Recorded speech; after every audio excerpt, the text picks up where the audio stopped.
Dr. Hovind taught science for 15 years. Then he got his PhD in education. He's always had a love for teaching. But one thing that he's discovered is that in many of the science textbooks across America today, there are some fallacies, some false information being presented. Why is this information in the science textbooks? What are they trying to prove? Hi, my name is Eric, and in this seminar called Lies in the Textbooks, you're going to find out some of those lies that are being presented and what you can do about it.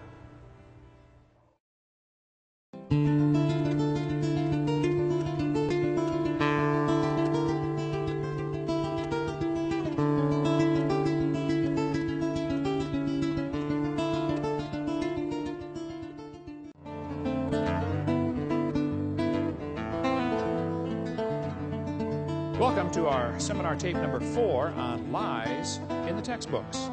I taught high school science for 15 years, and now I travel and do seminars on creation, evolution, and dinosaurs.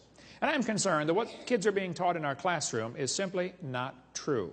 There are some lies in our textbooks. In our first few seminar tapes, we talk about a variety of lies in the books. Now, I like science. I'm not against science. I collect science textbooks. I have actually hundreds of them, and I really, really like science. But I'm concerned there are some things in these books that just simply are not true. Somebody wants your kids to believe a particular theory, which is understandable. Everybody tries to convert others to their belief system. I'm going to try to convert you to my belief system. That's perfectly fine for everybody to try to do that. However, you don't want to use lies to accomplish that. So I'm going to tell you about some of the lies in the textbooks. In my first 3 videos, on number 1, we talk about how students are being lied to about the Big Bang. It's a big dud. It didn't happen. They're being lied to about the age of the earth. The earth is not billions of years old. They're being lied to about the caveman. There's never been a caveman, unless you mean Osama bin Laden. Okay? They're being lied to about the dinosaurs. Dinosaurs did not live millions of years ago. Dinosaurs lived with Adam and Eve in the Garden of Eden. And on this tape, we're going to talk about at least 25 or 26, maybe even 30 if we get time, more lies that students have to face in their textbooks. And then on tape number 5, we're going to tell you what you can do about it and some of the dangers of this philosophy. More lies in the textbooks. Let me set the record straight right up front. I am not trying to get evolution out of the schools. I'm not trying to get creation into the schools. I just want the lies out of the textbooks. I think we'll find if we take the lies out of the books, there's nothing left to support the evolution theory. Okay, well that's their problem. If all you have to support your theory are things that have been proven wrong years ago, I think it's about time you get a new theory. Is there anybody here who thinks teachers or textbooks should be allowed to deliberately lie to students for any reason? Okay? Wisconsin has a law that requires textbooks to be accurate. So does Alabama. Textbooks shall be adequate and current. Texas says instructional material shall be factual. Florida has a law that says instructional material shall be accurate.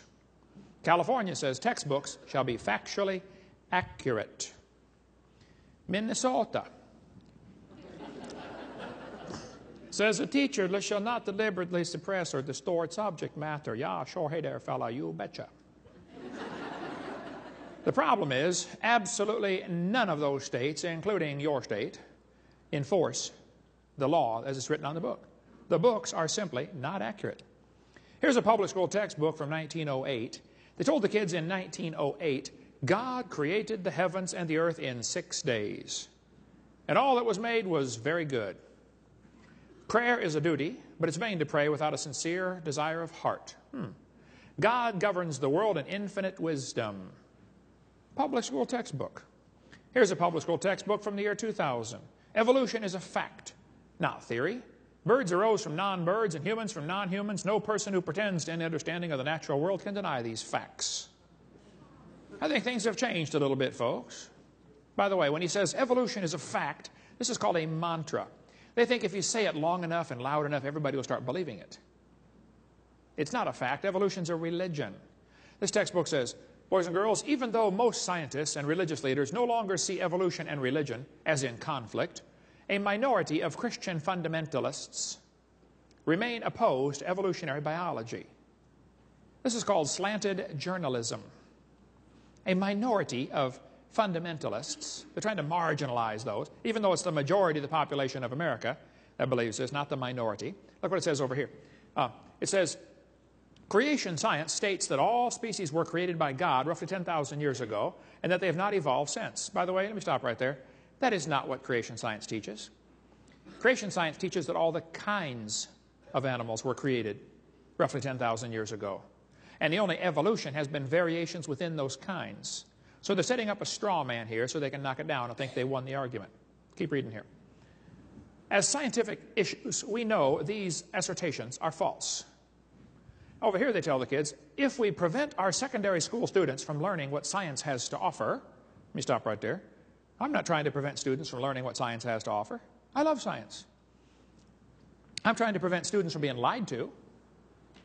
But man, show us what does science have to offer? Things that we can observe and test and demonstrate. Evolution is not part of science.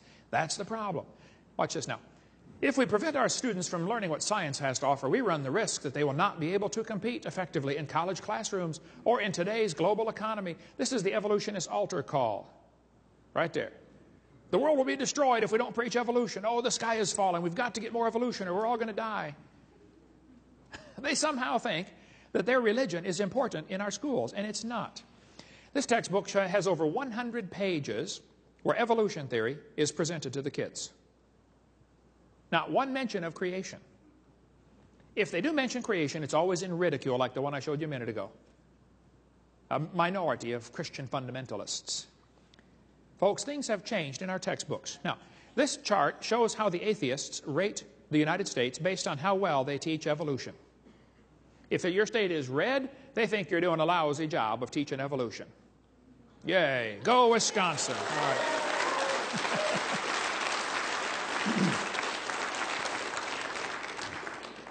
The green states are doing a very good or excellent job of teaching evolution. They ought to be ashamed of themselves. Is there anybody that thinks teachers or textbooks should be allowed to use outdated or false information just to get students to believe a particular theory? No? Okay. Anybody here that thinks teachers that lie, deliberately lie, should be fired? Okay, fair enough. Now, anybody here that thinks textbooks with lies should be banned or the lies torn out? Sure. Okay, good. Just so we're all on the same page here. Now, it's always amazed me how two people can look at the same thing and come to opposite conclusions of what they are seeing. Two people can look at Grand Canyon. One of them believes in evolution. He looks at the canyon and says, wow, look what the Colorado River did for millions and millions of years. The Bible-believing Christian stands there, looks at the same canyon, and says, wow, look what the flood did in about 30 minutes. Now, how was that canyon formed anyway? This textbook says over millions of years, the Colorado River has carved the Grand Canyon from solid rock. Now, just slow down a minute. Kids, it is a fact Grand Canyon exists. How many have been to Grand Canyon? I taught earth science, studied Grand Canyon avidly. I like Grand Canyon. Beautiful place. Big hole in the ground. Now, there are two interpretations of how it got there. The evolutionists have an interpretation, and so do the creationists. The evolutionist is going to tell you that canyon formed slowly by a little bit of water and lots of time. Millions of years. The creationist is going to tell you, oh, the canyon formed quickly by lots of water and a little bit of time. The guys who believe in evolution are continually trying to erase the line between their interpretation and the fact column, and they want you to somehow think that what they interpret as evidence is now part of the fact. You got to really watch them on this. They're pretty slick. This textbook author does it just blatantly. He says, the Colorado River has cut through layer upon layer of rock over millions of years. Now, just hold on a minute. I was in a debate one time, and this atheist said, Hovind, you're so dumb. Don't you know it took millions of years to make Grand Canyon? I said, well, sir, I taught earth science for years. I really enjoy studying Grand Canyon. I said, did you know if you built a dam across Grand Canyon, that would take a lot of dirt, by the way, but if you did, a huge lake would fill in behind it. Did you know some of the water from Montana drains through the Grand Canyon? It's a huge drainage area. I said, sir, did you know that in between these two red lines is what we call the snow line? There's a ridge right there. The Grand Canyon enters at the far right over here. The elevation of the river at that point is 2,800 feet above sea level. The river flows downhill for 270 miles and comes out the other side. And in between, while the river's flowing down, the ground is rising up and then slowly coming back down. It is so wide, 270 miles, that you don't notice it until you get way back and look at it from a satellite. But if you look at it in a cross-section, this schematic shows the difference here. The river enters right here, and flows downhill and comes out the other side. It's actually going through a giant ridge, 270 miles long. At the highest point of the ridge, the river's at about 1,800-foot elevation, so it's nearly a 1-mile drop down into the canyon. Really big hole in the ground. I says, now, sir, there are a couple things you ought to consider about Grand Canyon. I said, did you know the top of Grand Canyon is higher than the bottom? He said, yes. I said, sir, did you know the river runs through the bottom? He said, yes. I said, sir, did you know the top is higher than where the river enters the canyon? By over 4,000 feet. I said, sir, did you know that rivers don't flow uphill? I said, sir, did you know there is no delta? Nobody knows where the mud is that got washed out of there, but it's probably out in the Pacific Ocean. They can't find the delta for Grand Canyon. There is no possible way that river made that canyon. Grand Canyon is quite obviously a washed-out spillway. There used to be two big lakes, Grand Lake and Hopi Lake, and they got too full one day, who knows when. I suspect shortly after the flood, maybe a few hundred years later, the ice caps melted or something, and the lakes got too full, and the water went over the top, while the ground was still relatively soft. Within the first few hundred years, washed out that canyon in a hurry. There are still beaches where the lakes used to be. They call them Grand Lake and Hopi Lake. The lake is long gone, but you can still see the beach line where the lake used to be. Grand Canyon is a washed-out spillway, folks. The water got too deep, went over the top, and washed out that whole region in a real big hurry. So when they tell you it took millions of years, they're lying to you. It did not. It's not geophysically possible. If you look at the way most rivers come together, almost all rivers join at what are called acute angles, less than 90 degrees. You can look at any map of the world, nearly all rivers come together and keep going the same general direction. Well, if you look at Grand Canyon, the rivers on the lower left side join at acute angles, normal river pattern. If you look at the right side, the rivers go backwards and run into the channel and turn around and come back the other way. This is evidence of a big lake that is draining. Any farmer that's ever built a dam to hold water to feed his cows or something, or water his cows, will tell you, once the water goes over the top of the dam, it can wash it out in a hurry. And it doesn't wash away the whole dam, it washes one slot, wherever the water finds the weakest point. So the water's running backwards off the dam to hit the lower channel, turn around, and come back the other way. Grand Canyon was not formed by the Colorado River, folks. Grand Canyon was formed by a flood. A lot of water with a little bit of time. Are there any farmers or veterinarians in the crowd that might know what this machine is? Anybody know what that is? What is that, sir? That's a calf puller. That's a what? A calf puller. Mm-hmm. Once in a while, a cow has a hard time having that baby calf, and so to get the calf puller out, tie the cable around the calf's leg and jack the calf out of the cow. You get a few tons of pressure on there, that calf comes right out, no problem. One day, this farmer was out pulling a calf. It was a breech birth. The back feet are coming out first. Not good, but hey, it happens once in a while. And so the farmer had the calf puller out there, and he's pulling the calf out of the cow, and a city fellow stopped his car to see what on earth is going on. And the farmer said, "Hey, you ever seen anything like this before?" The city fellow said, "No, sir, I ain't never seen nothing like this." The farmer said, "You got any questions?" The city fellow said, "Yes, sir, I have one question." The farmer said, "Let's hear it." The city fellow said, "How fast do you figure that calf was going when it ran into that cow?" No. We're not separating the wreck here, fellas. You know, two people can look at the same thing, and one of them gets the wrong idea of what he's looking at. The Bible warned us that was going to happen. 2 Peter chapter 3, knowing this first, there shall come in the last days scoffers. Did you know there are people that scoff at the Bible? I deal with them on a regular basis. I attract them like a lightning rod. And the Bible says they're going to walk after their own lust. See, the reason some people don't like the Bible is because of their lust, not because of their science. They don't like that book because it chaps their hide. I tell them, you better get some Vaseline, man. You're going to need it because you're going to be judged by that book, whether you like it or not. Well, the scoffers in the last days, the Bible says they're going to say, where is the promise of his coming? For since the fathers fell asleep, all things continue as they were. Boy, that's an important phrase. Peter told us in the last days, the scoffers would say, the way things are happening now is the way they've always been happening. Long, slow, gradual processes. Uniformitarianism. The Bible says the scoffers will be willingly ignorant. Willingly ignorant. In the Greek, that means dumb on purpose. They're willingly ignorant of how God made the heavens and the earth. We covered that on video number 2, why it's heavens, plural. And how the earth was overflowed with water and perished. The scoffers are willingly ignorant of the flood. We'll cover lots more about the flood on videotape number 6. What caused the flood, anyway, and what damage it did to this planet. Well, one of the scoffers in the last days was a guy named James Hutton. James Hutton lived in the late 1700s, and he wrote a book and said the earth is much older than everybody thinks. Now, you need to understand, during James Hutton's lifetime, most people believed the Bible, and most people thought the earth was about 6,000 years old. But this was also a time of many revolutions. We had the American Revolution, the French Revolution, the Spanish, the Polish, the German. Everybody's getting rid of the king and establishing democracies. Well, whether that's good or bad is another subject, but the fact is the Bible says to honor the king, and some people thought the Bible was an obstacle to their political objectives. And so they wanted to discredit the Bible. So back when everybody thought the earth was a few thousand years old, James Hutton came along and said it's millions of years old. He was one of the first guys in the Western world to come across this idea and say, oh wow, maybe the earth is real old. James Hutton developed an idea called uniformitarianism. The present is the key to the past. In other words, the way things are happening now is the way they've always been happening. Just like Peter prophesied these guys would come.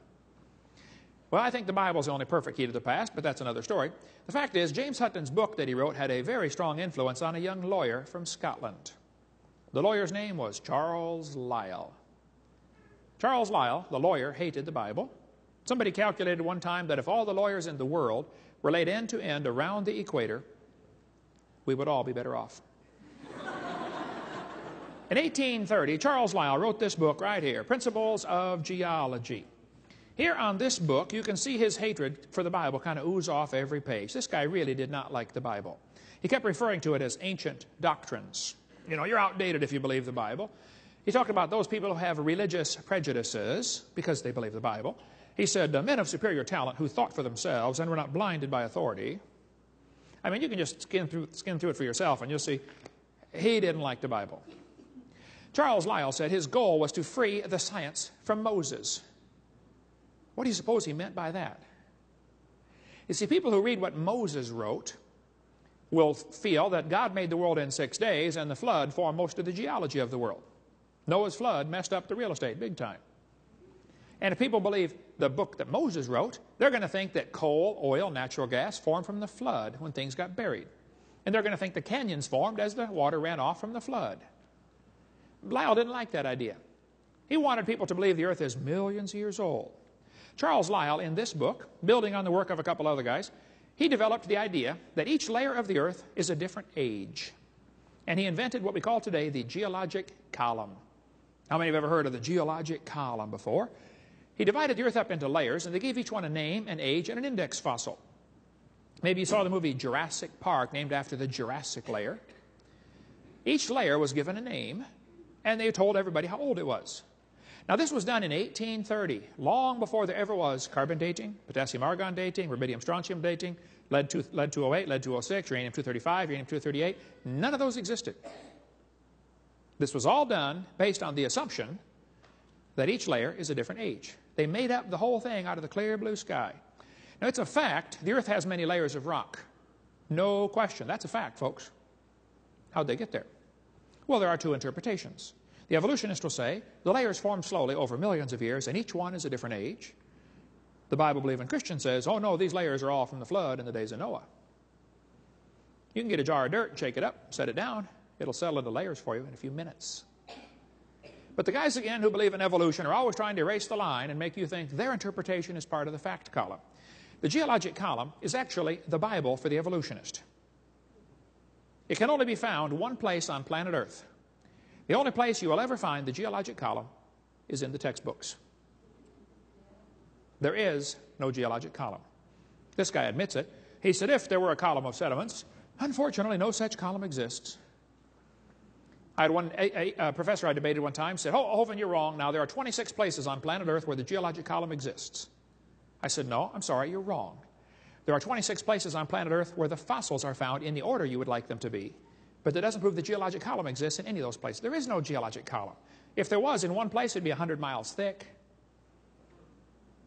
And the obvious question would be, where's all this dirt coming from?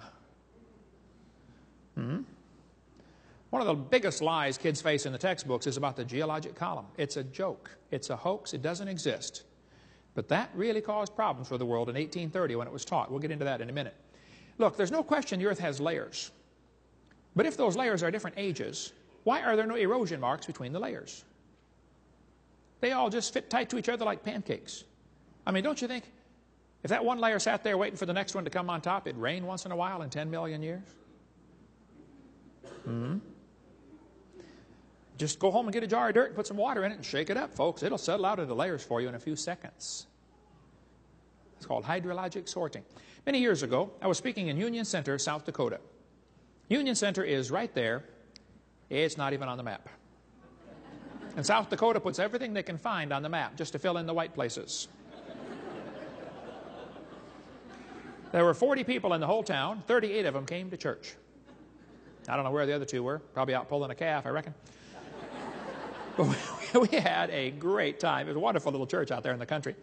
The preacher said, hey, Brother Hovind, let's go down to Rapid City. They've got a museum with dinosaurs. I said, man, I like dinosaurs. Let's go. So we all drove down to Rapid City. We walked in the door, and this old fellow met us at the door, and he said, folks, I'm a guide here. Would you like me to give you a tour? We said, that would be great, sir. The first place we stopped on the tour was the geologic time scale. They've got it behind glass, all lit up. It's holy. Don't touch it. Okay? We're standing there, and the guide said, now, folks, this layer of rock you're looking at right here is about 70 million years old. And it's so cool, because they always get that sanctimonious tone in their voice, you know. 70 million years old. Oh. My daughter raised her hand. She said, sir, how do you know that layer is 70 million years old? He said, that's a good question, honey. He said, we tell how old these layers are by what kinds of fossils are found in them. They're called index fossils. She said, okay. We walked around the other side. We're standing over here, and the guide said, now, folks, these bones you're looking at are about 100 million years old. My daughter raised her hand again. She said, sir, how do you know the age of those fossils? He said, well, honey, we tell the age of the fossils by which layer they come from. She said, sir, when we were standing over there, you told me you knew the age of the layers by the bones, and now you're telling me you know the age of the bones by the layers. She said, isn't that circular reasoning? I thought, wow, a chip off the old block. That guide had the strangest look on his face. It was almost as if he were thinking. He looked at my daughter. He looked at me. I wasn't about to help him. I thought, man, this is going to be good. I got to hear this. He looked back at my daughter. He said, man, you're right. That is circular reasoning.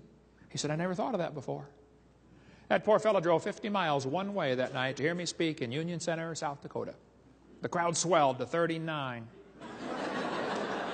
We set up a chair in the aisle. Afterwards, he talked to me for almost an hour. He said, Hovind, is everything I believe about geology wrong? I teach this stuff at the college. I said, oh, no, man, I like geology. Are you kidding? You've learned the names of all the minerals. That's a good trick, folks. There are 1,200 minerals. Some have names about this big. I said, you've learned the hardness test, the Rockwell test, the scratch test. I said, no, sir, I like geology. I like rocks and minerals. I have a huge fossil collection, a big mineral collection. I like minerals. I said, but the part about them being different ages is all baloney. But he doesn't dare quit teaching it because he'll lose his job. See, people who don't support the evolution theory lose their job in public schools. That's the way it works. We cover more on that on video number 7. It's a carefully protected state religion. It's all based on circular reasoning. I'll show you. This textbook tells the kids on page 306 to date the date the rocks by the fossils. On the next page it says, date the fossils by the rocks. Circular reasoning. This is silly. Okay? This guy says, the intelligent layman has long suspected circular reasoning in the use of rocks to date fossils and fossils to date rocks. The geologist has never bothered to think of a good reply. This guy says, I can think of no cases of radioactive decay being used to date fossils. If they tell you they date the fossils by carbon dating or potassium argon or one of those other ones, they're wrong. That's not how it's done. Fossils are dated by which strata they come from. Strata are dated by which fossils they contain. Circular reasoning. Radiometric dating would not even be feasible if the geologic column had not been erected first. This guy says, the rocks do date the fossils, but the fossils date the rocks more accurately. I think the cheese done fell out of his sandwich, folks. Okay? If somebody charges you with circular reasoning, here's how they answer them. They say, the charge of circular reasoning in stratigraphy can be handled several ways. It can be ignored. It's not the proper concern of the public. In other words, it's none of your business how we do it. Or it can be denied by calling down the law of evolution. It can be admitted as a common practice or avoided by pragmatic reasoning. But the fact is, it's all based on circular reasoning. I like to ask the evolutionists, I'll say, fellas, your geologic column contains limestone quite a few different places. I mean, if I just handed you a piece of limestone and said, how old is it? How would you know if it's 100 million year old Jurassic limestone or 600 million year old Cambrian limestone? I mean, they're both limestone. How would you know the age of it? They'd say, oh, that's easy. We would tell by the index fossils. Precisely my point. This textbook shows the kids a trilobite. And it says a trilobite's a good index fossil. If you find a trilobite, it probably lived 500 to 600 million years ago. I don't think so. Somebody found a human shoe print where the guy had stepped on and smashed a trilobite. They asked geologists all over, how could a human step on a trilobite if trilobites lived 500 million years ago? One guy said, well, maybe aliens visited the planet 500 million years ago. Hey, those aliens will do it every time. Another guy said, maybe there was a large trilobite shaped like a shoe that fell on a small one. Well, hey, there are some big trilobites, okay, but they're not shaped like a shoe. 2 Peter's got the best story about that one. The scoffers are willingly ignorant. You'd have to have help to be that dumb. You couldn't do it on your own.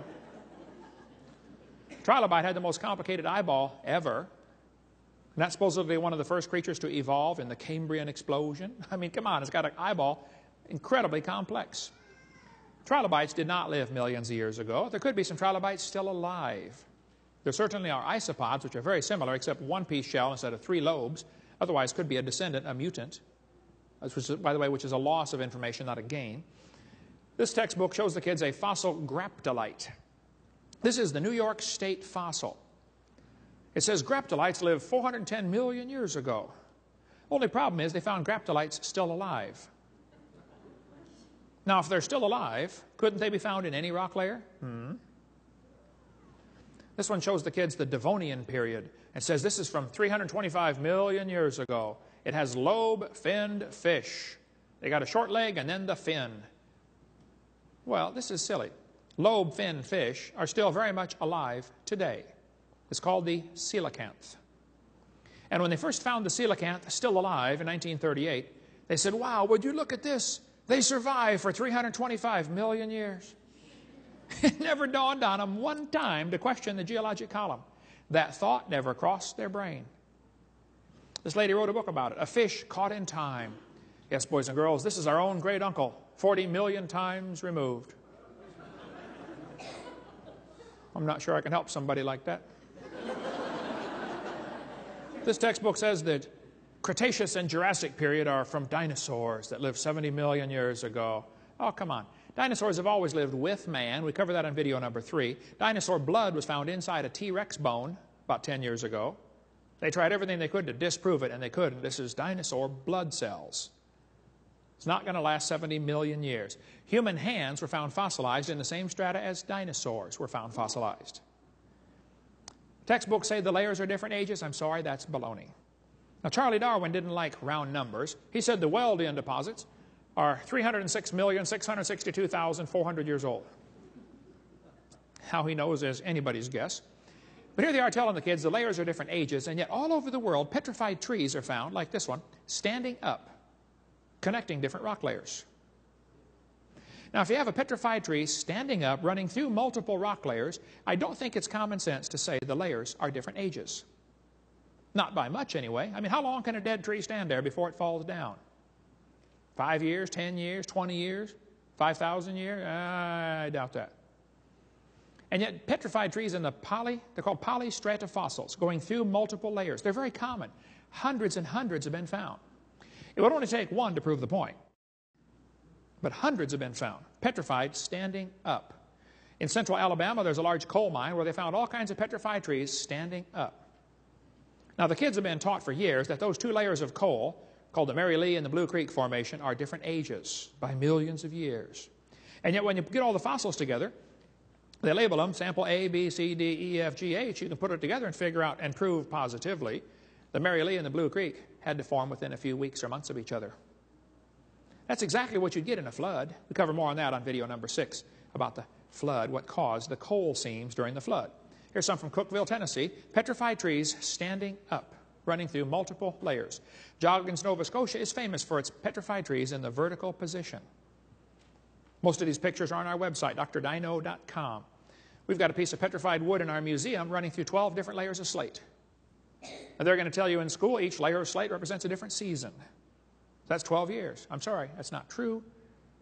That represents movement of the water and separation of the particles by density or something like that. We get into that in video 6. So don't let them tell you the layers are different ages. Sometimes trees are found petrified upside down, running through multiple rock layers. Now we really have a problem. I've thought about this one till my brain hurts. As far as I can figure this out, the evolutionist only has 2 ways to solve this. He can say the trees stood upright for millions of years while the layers slowly formed around them. I find that one hard to believe. Or he can say the trees grew through hundreds of feet of solid rock looking for sunlight. There's a third way to solve this. Maybe those trees were buried in a big flood. How fast was that calf going? Might be 2 ways to look at this, you know. Yeah. When Mount St. Helens blew its top, it blew thousands of trees down into Spirit Lake.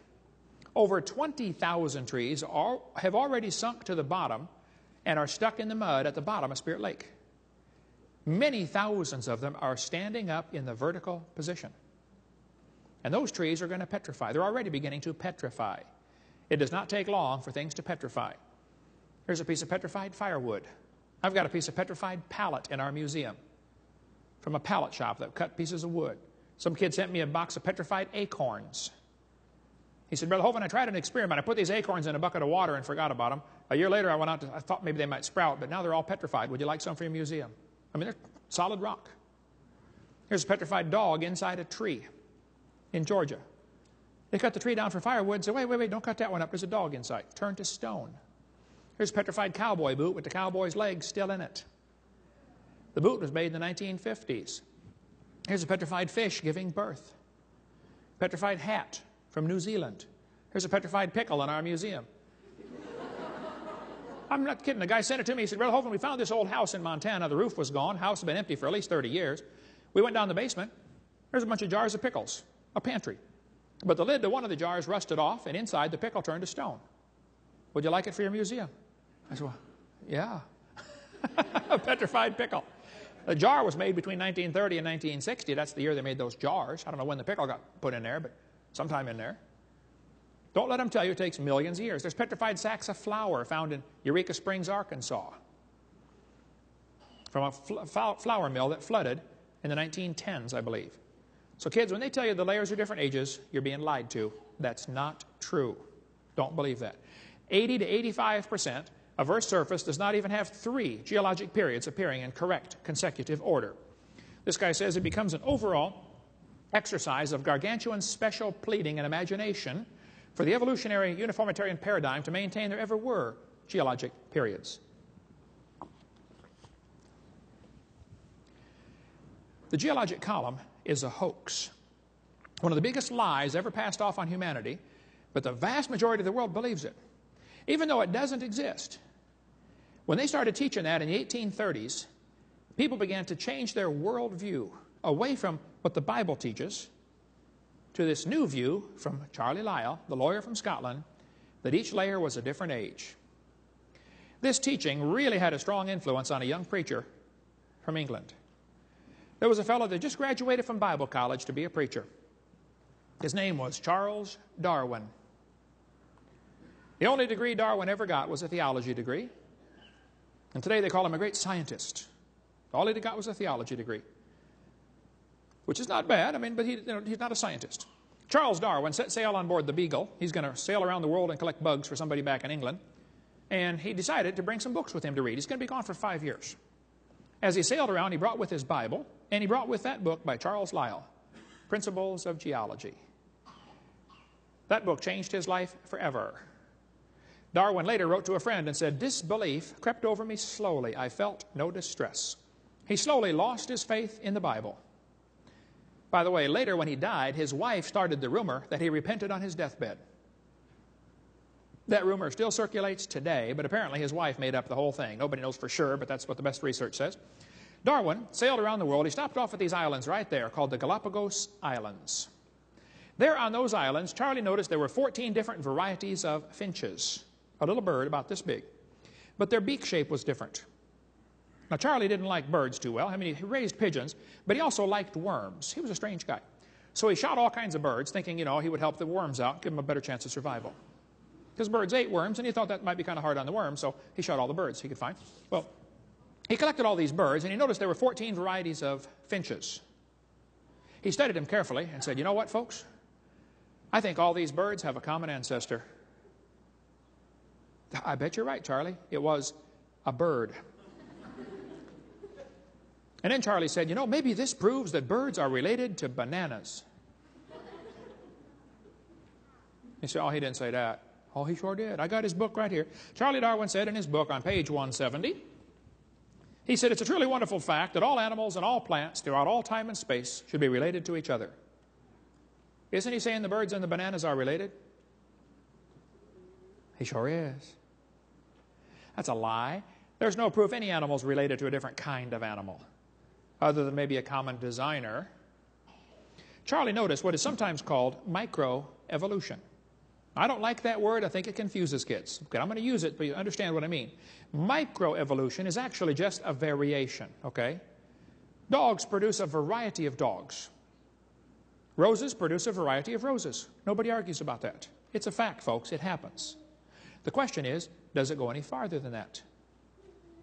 Does it go into what we call macroevolution, where he changed to a different kind? Walt Brown, in his book in the beginning, excellent book, by the way, he says microevolution is horizontal. Macro would be vertical, changing to a different kind. Another way to illustrate it. Dogs probably had a common ancestor. Even the Great Dane and the Chihuahua probably had a common ancestor.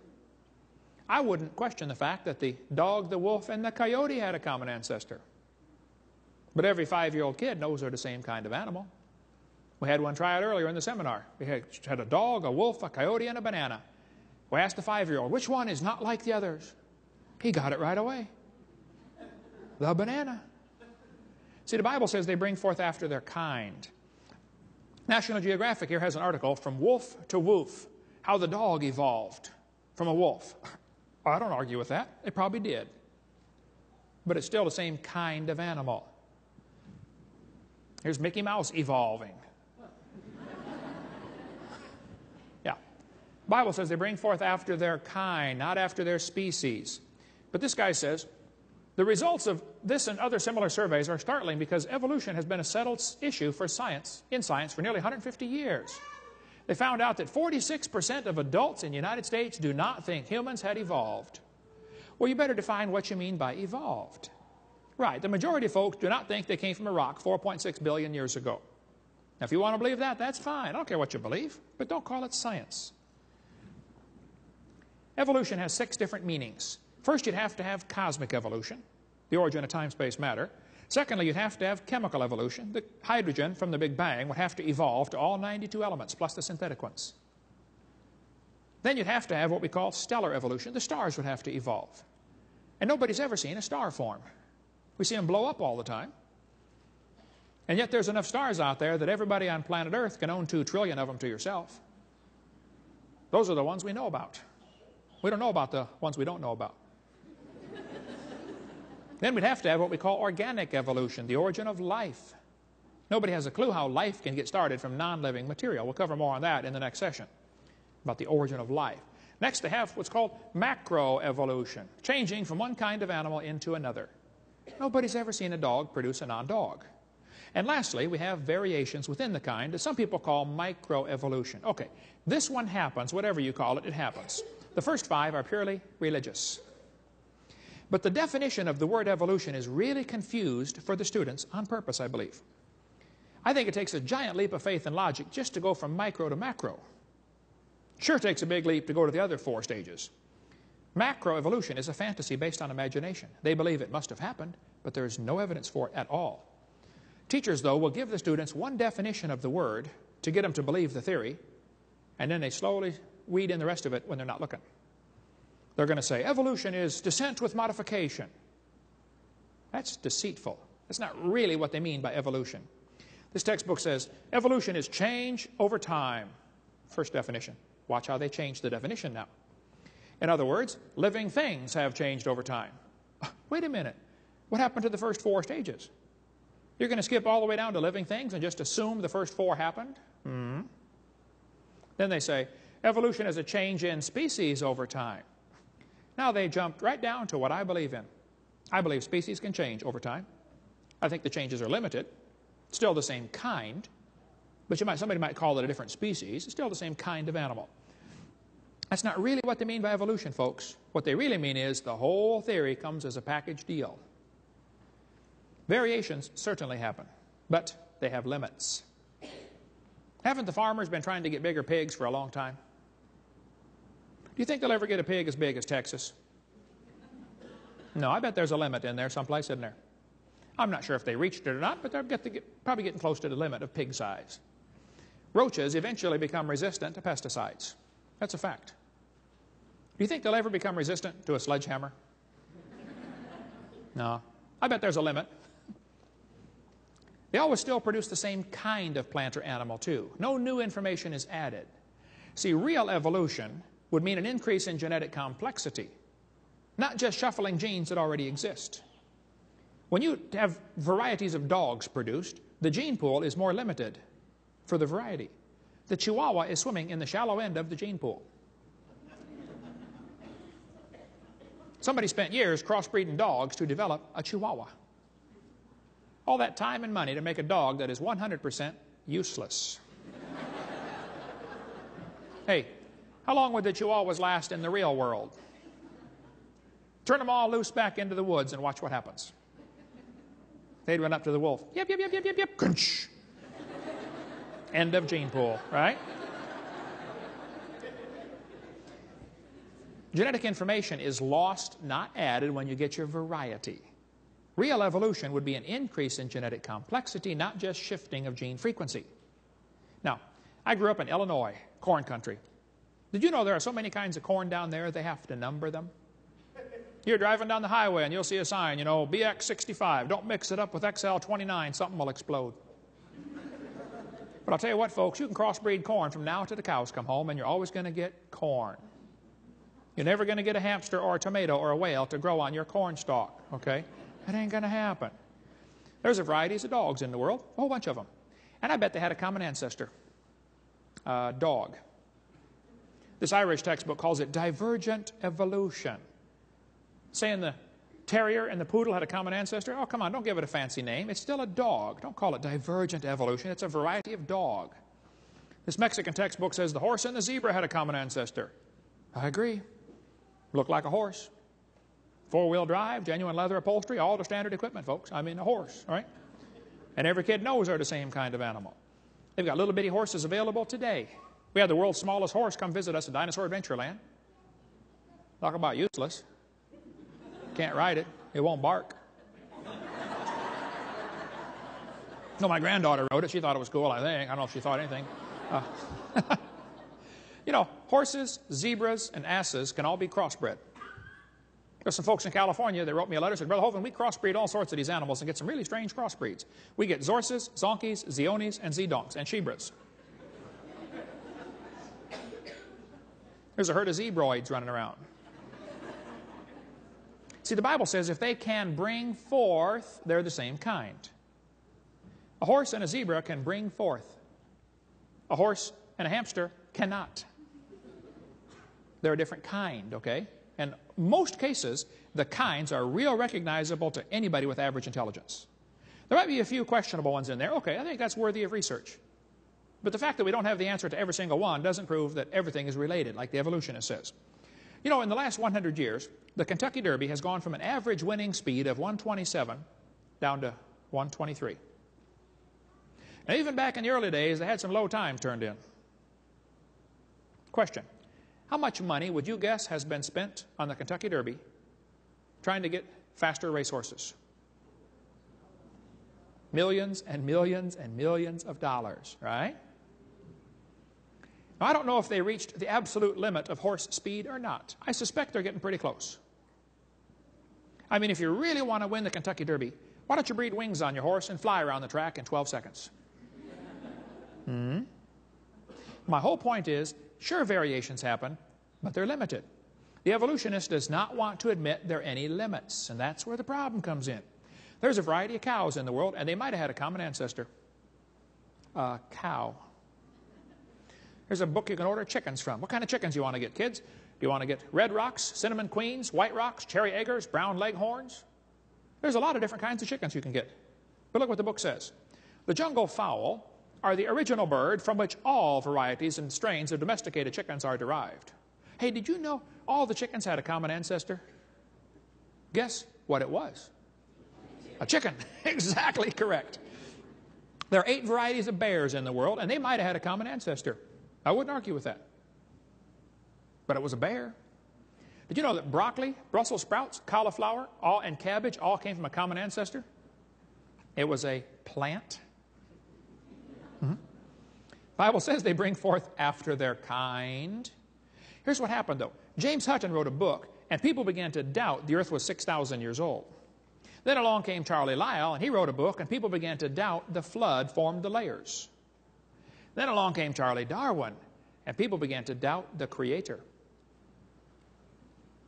And by the mid-1800s, the world was in kind of a problem because they didn't think God did it, but they didn't know how it got here, so they looked around and said, wow, if God didn't make this place, who's in charge? It must be us.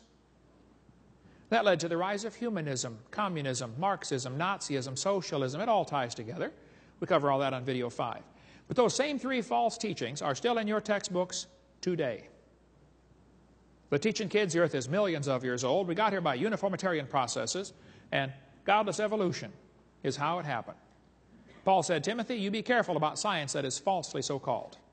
Evolution is not science. Evolution's a religion. Hitler said, let me control the textbooks and I'll control the state. Professor Wilson from Harvard University said, as were many persons from Alabama, I was a born-again Christian. When I was 15, I entered the Southern Baptist Church with great fervor and interest in the fundamentalist religion. I left at 17 when I got to the University of Alabama and heard about evolution theory. First year in college, destroyed his faith. I suspect that might be what happened to Tom Hanks. I read an article where he was 16 years old. He wrote about how much he loved the Lord, wanted to serve Him with his life. What happened, Tom? I've been praying for Tom a lot. I'm going to try to get him saved. I'm sending him some of my videotapes here soon. I don't know why I'm burdened for him, but I just am. Many people go off to college and lose their faith. Scott wrote me a letter from Iowa. Said, Brother Hovind, until I went to college, my faith in God was sound. My college history class helped to destroy that faith. I started to doubt the Bible and God's Word, even started to doubt Jesus was truly God's Son and that He died and rose for my sins. My best friend showed me your tapes, and I was in awe of what I saw. Everything I thought I knew about life was changed. Yay, rescued one. But there are millions more that need rescued. There are kids doing homework right now, tonight, while we're sitting here, and that homework is destroying their faith. 75% of kids from Christian homes that go to public schools are going to lose their faith after 1 year of college. What's in these books anyway? What are they teaching our kids? They tell them they've got evidence for evolution. Here's the evidence they give them. Evidence from fossils. Oh, come on. Anybody with half a brain knows no fossil counts as evidence for evolution. None. You bring some bones into the courtroom. Your Honor, see these bones right here? These are the ancestors of everybody today. Any freshman law student could say, Your Honor, he doesn't know those bones had any kids that lived. And why would you think a bone you found in the dirt can do something animals today cannot do? You know, produce something other than their kind? Fossils simply don't count, folks. No fossils count as evidence for evolution. They say, we've got evidence from structure, molecular biology, development. They say, the process of evolution is by natural selection. There's no scientific evidence to support evolution except things that have been proven wrong years ago. And we're going to cover some of those here tonight. Now, if real evidence exists for that theory, then please show me. I'm not against scientific evidence. I am against lying to the kids. And everything they use to teach that theory to your kids has been proven to be a lie. Evolution is based on two faulty assumptions. Number one, they say mutations make something new. That's never been observed. Number two, they say natural selection makes it survive and take over the population. Now think about this carefully.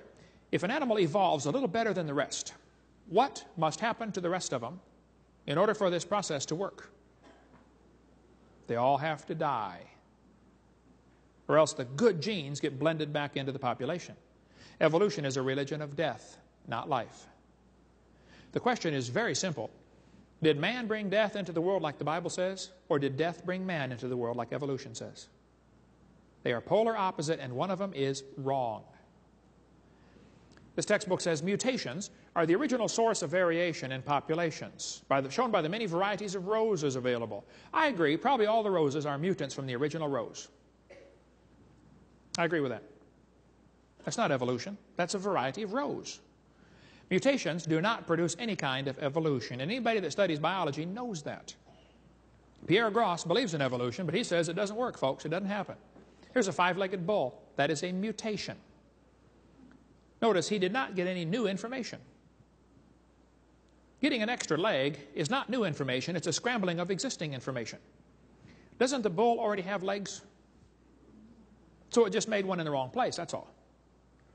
Here's a short-legged sheep. That's a mutant. No new information is added, though. That's a loss of information. And he's the first one the wolf is going to catch. Go, boys, go. Here comes the wolf. Oh, Herman didn't make it. There's a two-headed turtle. That's a mutant. It's not ninja, but he's mutant. Okay. He's going to freeze first winter because nobody makes a double-neck turtleneck sweater. I've never seen one. See, a mutation is scrambling existing information. It's not new information. If you can scramble up the letters to the word Christmas, you can get all sorts of different words. But you're never going to get Xerox, zebra, or queen out of Christmas. The letters aren't available. And scrambling existing gene code will not give you new information. This textbook shows the kids a four-wing fly. Look what it says here now. Normal fruit flies have 2 wings. This mutant has 4. This rare mutation, like most mutations, is harmful. Watch this carefully. It says beneficial mutations are the raw material for natural selection. Excuse me, teacher. Why don't they give an example of a beneficial mutation? Why did they show us a bad one and tell us about the good ones? You see, beneficial mutations are pure imagination. They don't exist in reality. You have to imagine that they happen. Oh, wow, there must have been a bunch of them too. Oh. Nobody ever shows one. One professor said, I know a beneficial mutation. I said, what is that, sir? He said, people in Africa that get sickle cell anemia are less likely to get malaria. I said, sir, that is brilliant, you know. That's like saying if you cut off your legs, you can't get athlete's foot. And by the way, that's the one they always bring out because that's the only one they've got. Guarantee, you get into discussion on evolution, ask somebody for a beneficial mutation. I guarantee they'll bring that one up right there. That's all they've got. And that's not beneficial. Neither sickle cell nor malaria is beneficial. They say evolution and natural selection go together. Oh, yeah. This one says natural selection causes evolution. No, it does not. Natural selection selects.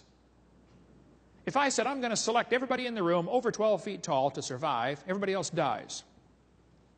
I don't have anybody to select from, do I?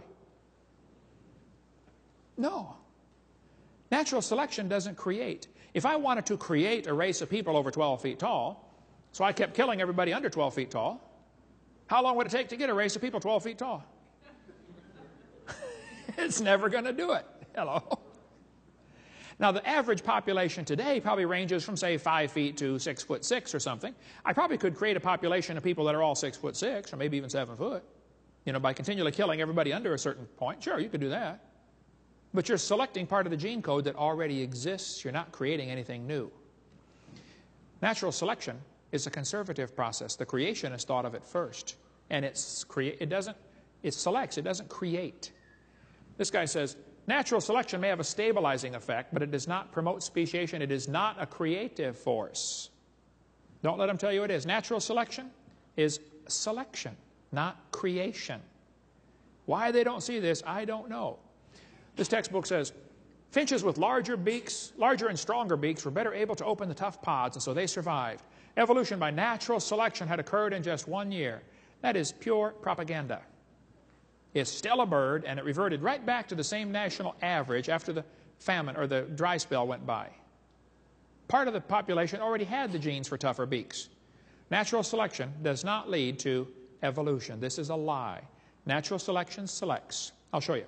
If you worked in a factory that made cars, and your job was quality control, every car that goes by, your job is to, see if it runs. Slam the door, kick the tires, whatever you do to check it. See if it works.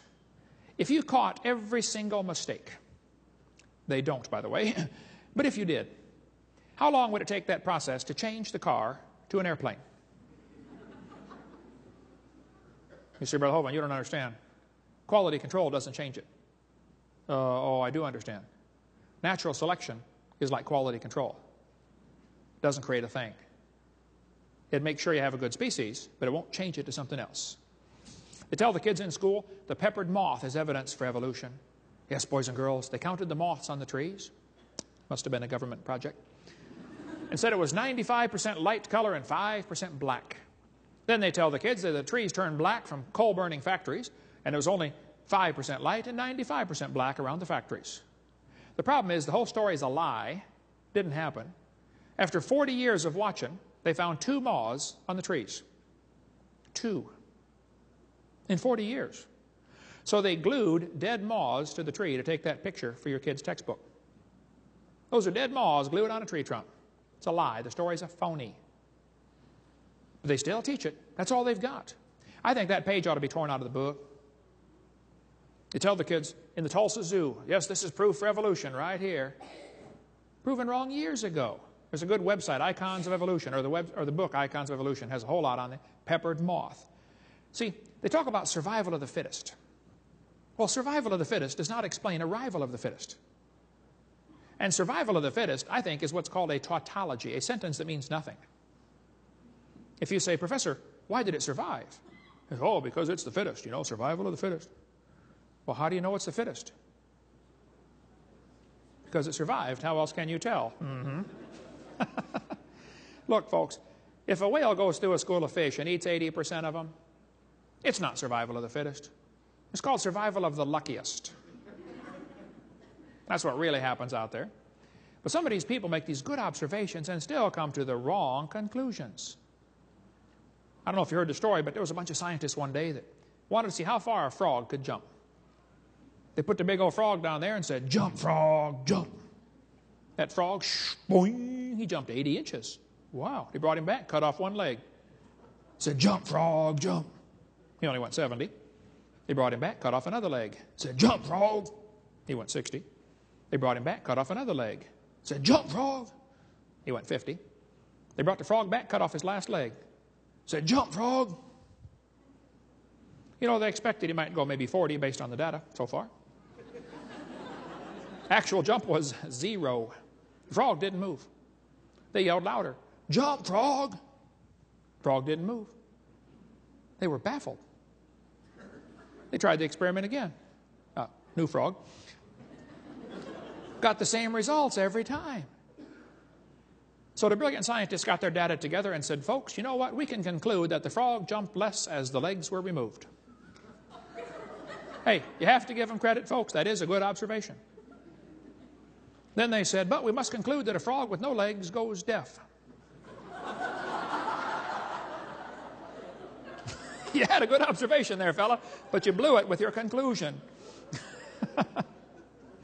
That's what they did with the fruit flies, though. They put them flies in the laboratory, and they nuked them and microwaved them and x-rayed them and did all sorts of mean things to those flies, and they got all kinds of mutated flies. They got flies with curled wings. They fly around, bzz, bzz, bzz, bzz, couldn't go anywhere. They got flies with no wings. What do you call that? A crawl? Can't fly. They raised all these mutated flies in the laboratory and said, folks, you know what? All the mutations observed produced flies that were inferior to Grandpa Fly. Hey, that's a good observation. They said, so we must conclude that flies have evolved as far as they can go. Jump, frog, jump. You got a good observation there, but you know, maybe you could conclude that God made them right to begin with, and all you're doing is messing them up in your laboratory. Yeah. This guy says, flies in the north have wings 4% larger than flies in the south. And that proves evolution? Who is dumb enough to care? Then they tell the kids to think critically. Yes, boys and girls, do you think humans are still evolving? What kind of question is that? That's one of those questions like, have you stopped beating your wife yet? Wow, now let me think. If I say yes, I'm admitting I did. If I say no, I'm still doing it. Hey, did you know it is possible for a question to already have a built-in assumption? Doesn't their question assume that evolution happened? I would say, teacher, this question is poorly written. It assumes evolution has happened when it has not. It's like asking the question, you know, why are elephants orange? You know, that's a good question. Why are they orange anyway? I don't know. They're not. Hello. And this question is not designed to make the students think critically. Do you think humans are still evolving? That's a Soviet-style indoctrination type question. And when the kid gets done with this course, he's going to think he knows how to think critically. And he doesn't know how to think at all. He knows how to be told what to believe. That's not education. That's indoctrination, Soviet style. They tell the kids, we've got evidence from structure. This is called the homology argument. Yes, boys and girls, did you know you got 2 bones in your wrist, radius and ulna? And did you know the whale has 2 bones in his flipper? And look at this. They're called radius and ulna. Right there. See? That proves we're related. That's what they tell them. Look at this. These homologous structures provide evidence that these animals evolved from a common ancestor. Think critically. A seal's flipper and human arm have different functions. What evidence might help show that both structures evolved from a forelimb of a common ancestor? They show the kids the similar structures. This is in every biology book I've seen. This is one of the evidences for evolution. They call it comparative anatomy. It says comparative anatomy provides further evidence of evolution. The commonalities suggest that these and other vertebrate animals are all related. They probably evolved from a common ancestor. This is a lie. They probably have a common designer. You know, maybe the same guy designed them all. But every textbook around the world, I've got books from Latvia and Mexico and Russia, they're all teaching the same thing, folks. And it's silly. By the way, those bones develop from different genes on the chromosomes of these different animals. They're not homologous. Similar design might prove the same designer made them. Did you know the lug nuts from a Pontiac will fit on a Chevy? You can go outside and try it. It'll work. That proves they both evolved from a Honda 14 million years ago. Now look, it's a fact. It's a good observation when they say many animals have a similar forelimb structure. That is a good observation. I agree. Then they say they must have had a common ancestor. Oh, I disagree. This helps prove we all came from a rock. Oh, jump, frog, jump. Then they say we've got evidence from development. This one makes me angry, so I'm going to stay calm. We're going to do this in just a few more minutes, and then we're going to quit. Take a break. This book says the similarity between early stages in development helped convince Darwin that all forms of life shared common ancestors. Darwin considered this by far the strongest piece of facts in favor of his theory. Haeckel called it the biogenetic law. A guy named Ernst Haeckel made up the idea that all the embryos of different animals develop through the same stages: fish, amphibian, reptile, mammal. He called it the biogenetic law. This textbook says the presence of fish-like structures in the embryos of different species shows that these animals have evolved from fish and share the basic pattern of fish development. Does the human embryo have gills like a fish? That's what the textbook says. This is a lie. Those are not gills. Those little folds of skin develop into bones in the ear and glands in the throat. They never have anything to do with breathing. I've seen people that have 5 or 6 chins and they can't breathe through any of them but the top one. Ernst Haeckel, the German professor from Jena University made up this entire dumb idea in 1869. Darwin's book came out in 1859. The next year it was translated to German. Haeckel read the book and said, wow, what a great theory. If only we had some evidence. 9 years later, they still had no evidence, so Haeckel decided to make some. He was an embryology professor. He's taught how embryos develop, so he took a drawing of a dog and a human embryo and changed them, made them look just alike, and said, see, this proves we have a common ancestor with dogs. Well, nobody caught on or stopped him, so he did a bunch more. He took drawings of all kinds of different animals and faked them, and he made them all look very, very similar. Haeckel made giant posters of his fake drawings and traveled all over Germany and told everybody, you ought to believe this new theory because we've got the proof right here. After all, he's a professor of embryology. He wouldn't lie, would he? And how many folks back then had microscopes to check him out? We're talking creatures about this big, you know. Haeckel just about single-handedly converted the Germans to believing in evolution, which led to the obvious conclusion, hey, if evolution is true, then maybe one race has evolved farther than the rest. I wonder who it is. Must be the Germans. We'll see where that led in tape 5. On top are Haeckel's fake drawings. Underneath are actual photographs of what he claimed he was drawing a picture of. Haeckel lied deliberately. His own university held a trial and convicted him in 1875. He said, I should feel utterly condemned, except hundreds of biologists lie under the same charge. Everybody else lies, so it's okay for me to lie too. Haeckel's biogenetic law is as dead as a doornail, folks. It's not true. It never was true. Proven wrong, 1875. It's not true. He was convicted of fraud. His own university held a trial and convicted one of their own professors of lying. But his drawings are still used in textbooks in your county tonight.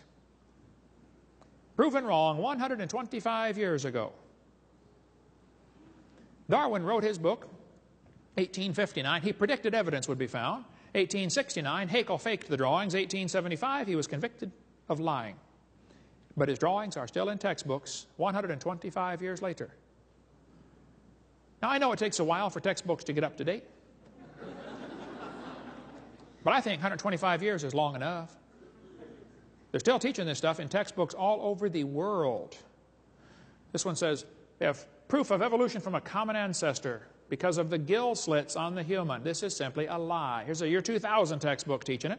2001 junior high textbook. The similarities provide evidence that these three animals evolved from a common ancestor. What similarities, teacher? Don't you see they have tiny gill slits? Folks, this is a lie. Why are we still teaching this to our kids? Here's a 2000 college textbook. Similar, humans and fish embryos resemble each other because humans and fish share a common ancestor. This college textbook says the human has gill pouches. Biology, Arms in Camp, one of the worst ones there is, shows a 5 to 6 week embryo, but then it says by 7 months, the fetus looks like a tiny normal baby, but it's not. It's not a baby at 7 months. Hello? It's a human at conception. Every doctor knows that. 34% of babies born at 5.5 months are going to survive. Maybe you heard about the lady that had surgery on her baby before it was born. They cut the mother open, cut the uterus open, and there's the baby holding the doctor's finger, 5 months along. Let's see, the angel of the Lord said, behold, thou art with fetus. No, I believe he said you are with child, didn't he? Hey, did you know it's a child before it's born? God knows that. Get more on the embryology lie on the book Icons of Evolution. Why do they keep this in the textbooks? That's the only way to justify abortion. They want you to think it's just a fish or an amphibian. You're not killing a child, you're killing a fish. That's why it's in the books, folks. Somebody wants to reduce the population of our planet. His name is Satan. Cover more on that on video number 5 about the effects of this evolution teaching. I live in Pensacola. You might have heard of my town. We've had 2 doctors killed that were doing abortions. Several clinics blown up or burned down. I didn't shoot any doctors and I didn't blow up any clinics, okay? And I don't think Jesus would do it that way either. He grew up under Roman control, you know. He didn't go around blowing up tanks and burning down bridges. But the doctors were murderers, plain and simple. When the first doctor got shot, I happened to be preaching in Fort Lauderdale. The next day I was flying home, anyway, and right in front of me on the airplane were two women from NOW, National Organization for Wild Women. They were upset, boy. They were going to go march around Pensacola, you know, protesting this doctor getting shot, Dr. Gunn. As we got off the plane, I noticed on their shirt they had in huge block letters, "Choice above all." So, being my mild-mannered self, I said, "Excuse me, ma'am, what does this mean, choice above all?" She said, "We believe a woman ought to have a right to choose." I said, "Choose what?" She said, "Choose to have an abortion. It's her body, you know." Well, yes, ma'am. If she wants to abort her body, I suppose that's fine. But it looks to me like she wants to abort somebody else's body. You know, when you consider half of them are male, it's not her body. Think about it. I said, "Ma'am, I'm kind of curious about this. I have 3 kids, one of each. I delivered one of my kids at home. I taught biology and anatomy. I used to raise hamsters. I'm kind of familiar with how this works." I said, "Tell me, why does the woman's right to choice stop at birth? Why don't we let the mother kill the baby after it's born? It'd be a lot safer and simpler." By the way, that's what Peter Singer wants. He's pushing for abortions up till the kid's 28 days old. You can decide if you want to keep it or not. Coming soon, folks. You watch for that one. I said, I got an idea. Let's extend abortion rights up until the kid's 2 years old. I know a lot of mothers with a 2-year-old that have thought about it a time or two. I won't ask you to raise your hand, but I know you're out there. Hey, let's extend abortion rights up until the kid is 18. I bet they'd behave a lot better. "All right, son, one more time, and I'm going to abort you." "Hey, teacher, where's Johnny today?" "Oh, he didn't do his homework yesterday, so his mommy aborted him." Hey, grades would skyrocket, folks. Well, the ladies didn't want to talk about it anymore, I guess, because they left. And so I went and got my luggage, and I'm waiting talking to a cameraman. He showed up from Chicago to film this rally. I thought, now, wait a minute. There's going to be 6 people march around town. It's going to make worldwide news. You can get 100,000 people to line your streets against abortion, and it won't make the news. Have you noticed that? You know, the news media calls them pro-choice. And they call guys like me anti-abortion. Anti is a negative term. Pro is a positive term. It's called slanted journalism. That's one of the reasons I refuse to take the local paper. We get a call once in a while. "Hey, you want to take the local paper?" I say, "No, ma'am, we don't have a parakeet." That's what I tell them.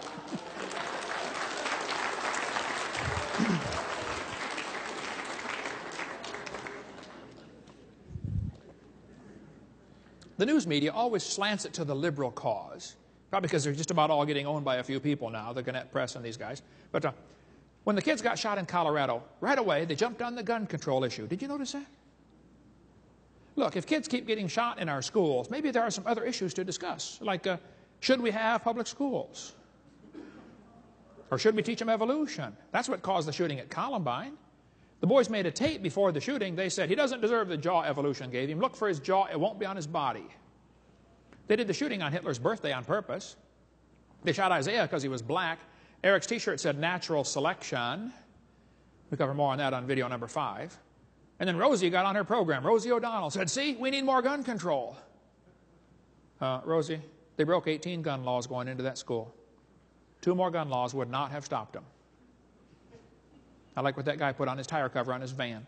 He said, "Blaming guns for Columbine is like blaming spoons for Rosie O'Donnell being fat." It's not the spoon's fault.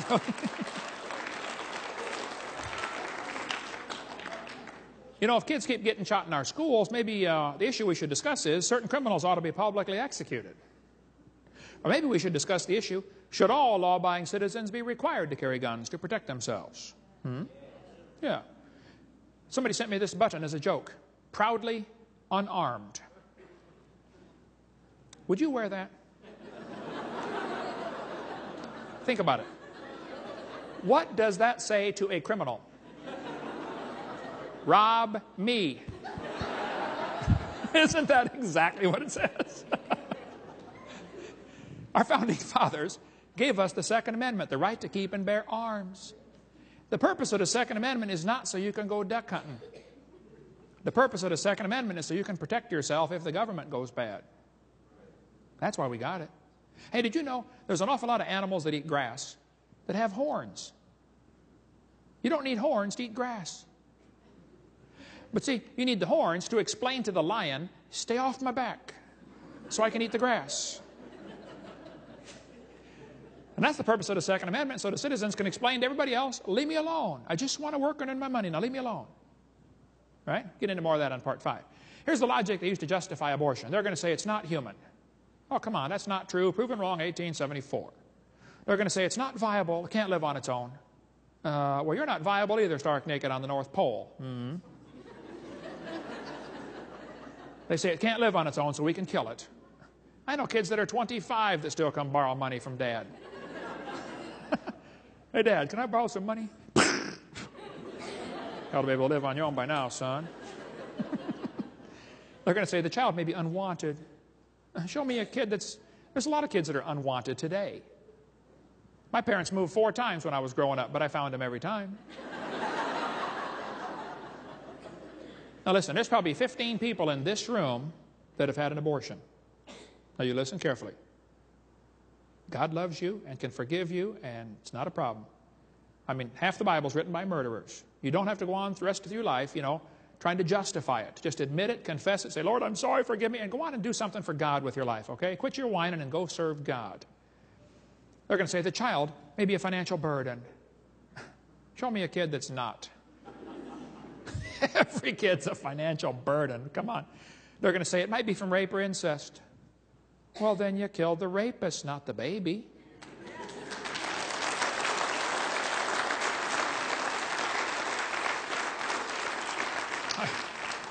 I mentioned this in a seminar one time, and this medical doctor was there, and during question and answer, he said, Dr. Hovind, suppose a woman is raped and gets pregnant. Are you saying she should be required to carry that baby?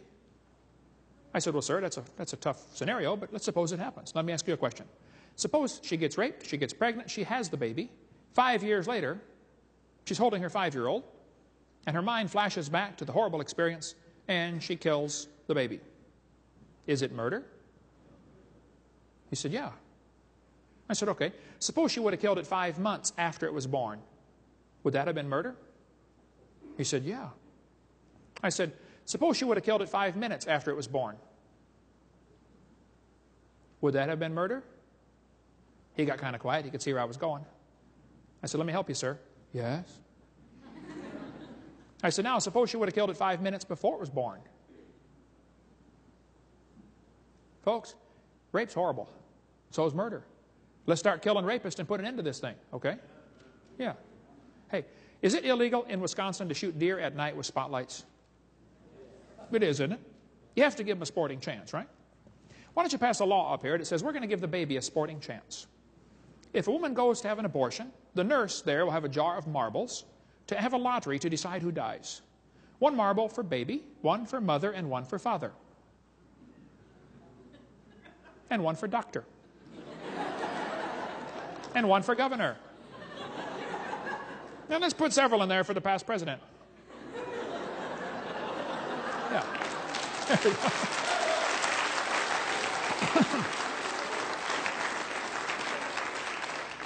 Question. If he's not alive, why is he growing? If he's not a human being, what kind of being is he anyway? This woman says, honk if you're pro-choice. Yeah, it's easy for her to be pro-choice. She's already been born. Did you know everybody that ever voted for abortion has already been born? You ever think about that? Let's let the babies that aren't born vote on it and see what they say.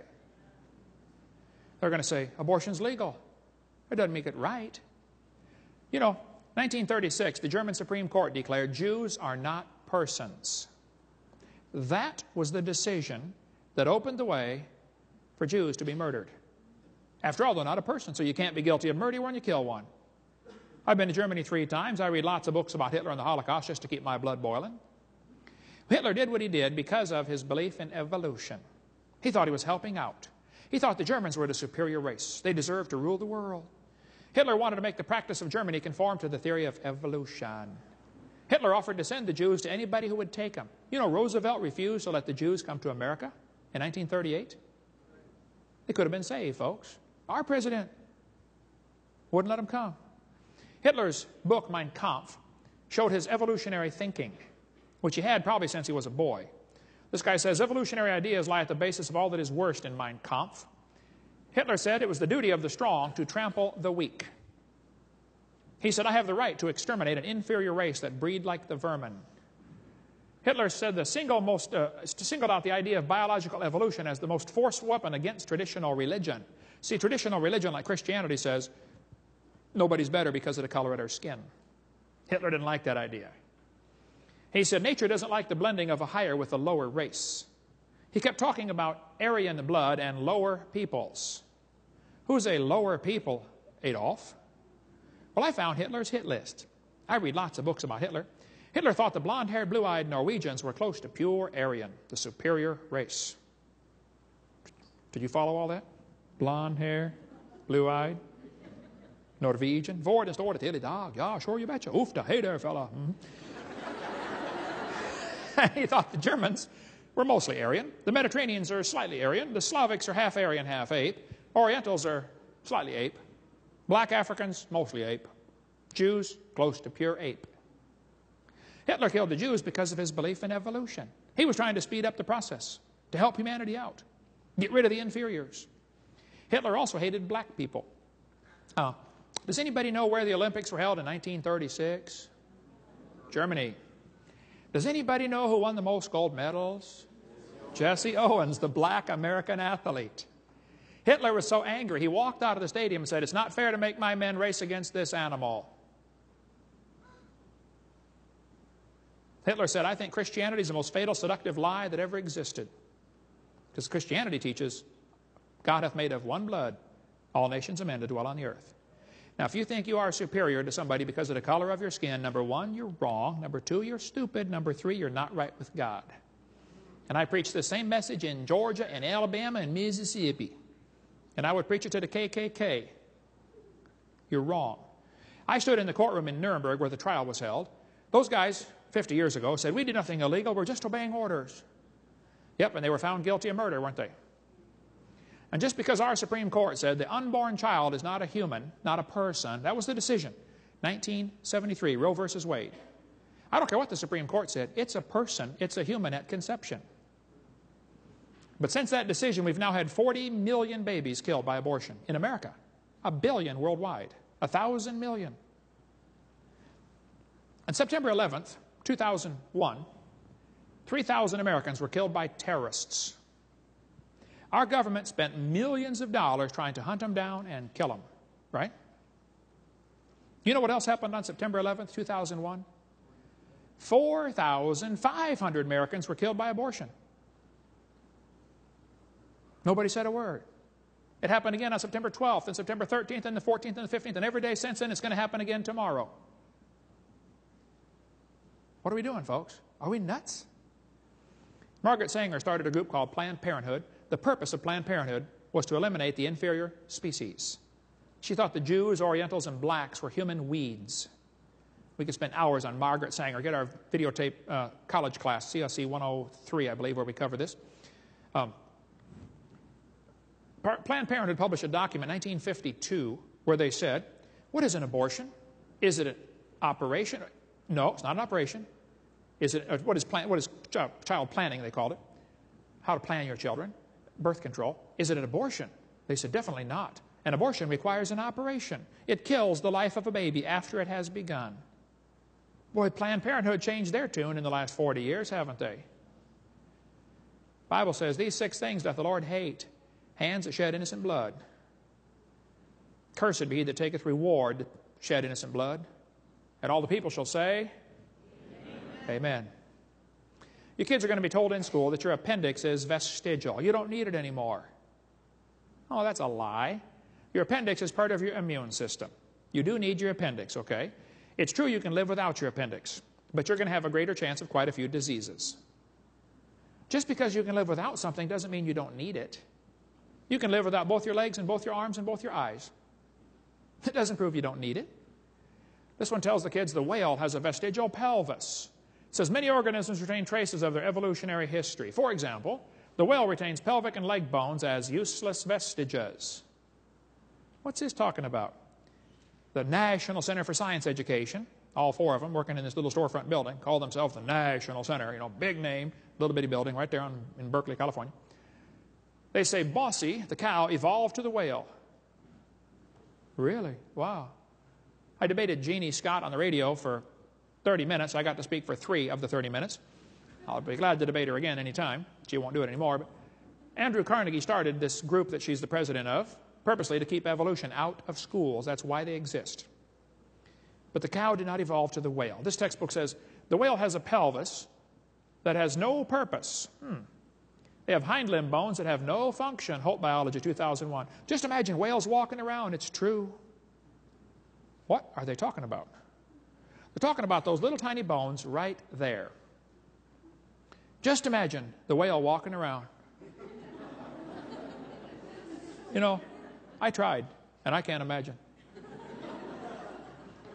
It says the whale's pelvis has no function. Whale's pelvis is evidence of its having a four-legged land-dwelling mammal as an ancestor. Oh, come on, this is a lie.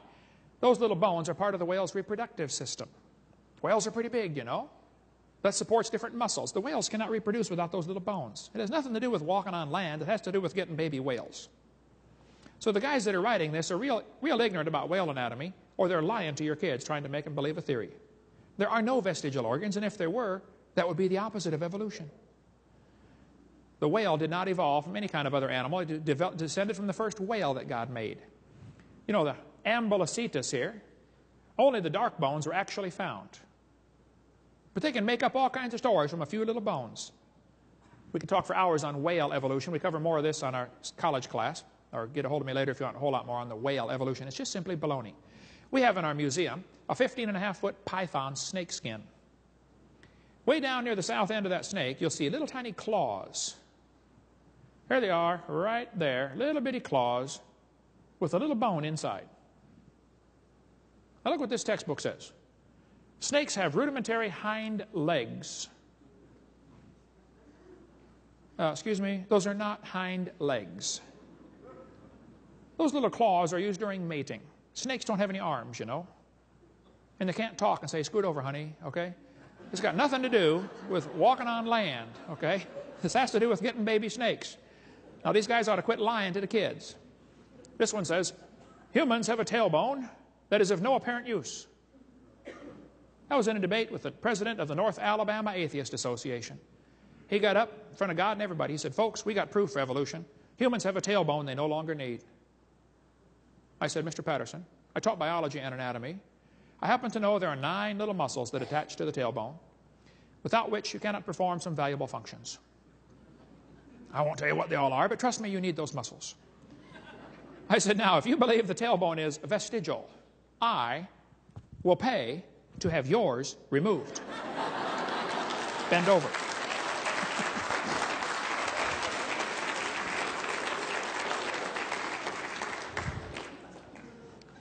This textbook says the coccyx, the tailbone, is a small bone at the end of the human vertebral column. It has no present function, and is thought to be the remainder of bones that once occupied the long tail of a tree-living ancestor.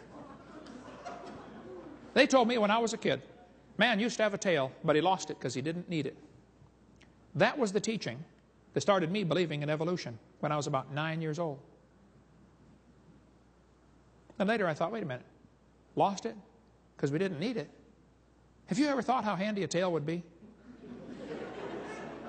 Have you ever come to the door with 2 sacks of groceries? Huh? Man, you could open that door right up and walk right in there. You could drive down the highway and hold that can of Coke and tune that radio knob all at the same time. Lost it because we didn't need it. Come on, that's a lie. We've been offering $250,000 for a long time for anybody with any real evidence for evolution. If you've got some, show me. But quit lying to the kids. I tell people, those lies ought to be torn out of your book. I was in a debate one time and I mentioned, look, that page ought to be torn out. It's not true. The one professor, when I got done, said, now, Hovind, I don't think we should deface textbooks. I said, well, sir, if you were teaching math and you came across a book that said 2 + 2 is 5, what would you do? He said, oh, I tell my students to mark off the wrong answer and write in the right answer. You would deface a textbook? I said, now, sir, if you came across a biology book, and you do teach biology, and the book said the embryo has gill slits, you know it's not true, and it says the tailbone's vestigial, you know that's not true, and the whale's got a vestigial pelvis, you know that's not true. What are you going to tell your students? He said, well, nothing. I said, you're not going to warn them it's not true? You're not going to tell them to tear the page out, or you just mark it out? Oh, no. I said, then you, sir, are a hypocrite. And you got no business using tax dollars to spread these lies in our textbooks to these next generation of kids. You ought to get an honest job picking peaches or changing tires and quit lying to the kids. My humble, unbiased opinion. Everything used to support evolution theory has been proven wrong. I'm sick of paying for the kids to get lied to. Get those lies out of your books. We'll take a quick break, cover some more lies in the textbooks in the next section, and tell you what you can do about it. Thank you so much.